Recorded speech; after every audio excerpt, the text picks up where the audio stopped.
Farmers are a very resilient bunch, and we always hope for a better year next year, but I think that as a society we need to improve and we need to support food producers better. Farming Karma is a family-owned orchard and sparkling juice company specializing in using imperfect fruit to reduce waste and transform surplus and imperfect fruit into high-quality beverages. We were, just like everybody else, scrambling to figure out how can we protect our fruit and for the fruit of all the growers that are working with us. And recently we were thrown a lifeline ourselves to have some of the CA storage available at the Sexsmith Road property. So that will cover our fruit and all the growers that we're working with.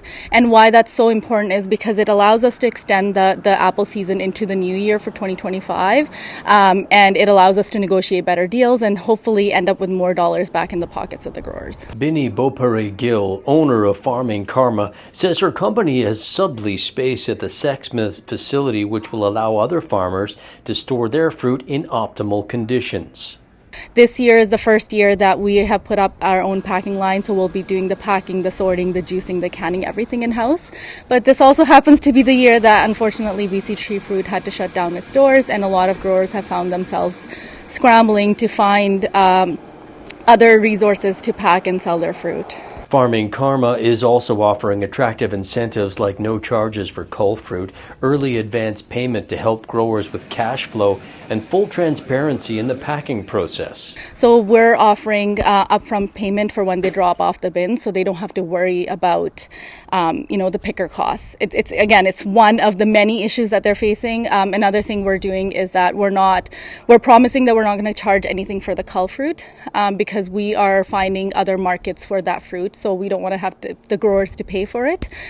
So again, we're just trying our best and we're learning and we're going to make some mistakes along the way, but we're putting our best foot forward by trying to give the growers as much money up front, having CAs for them so their fruit can be preserved and be fresh for longer so they can get more return, and then also not charging any cull fruit amongst other things. The sale process allows for bids for the entire block of BC Tree Fruit's assets to be accepted until September 27th, with a final bid deadline date for individual assets set for October 18th.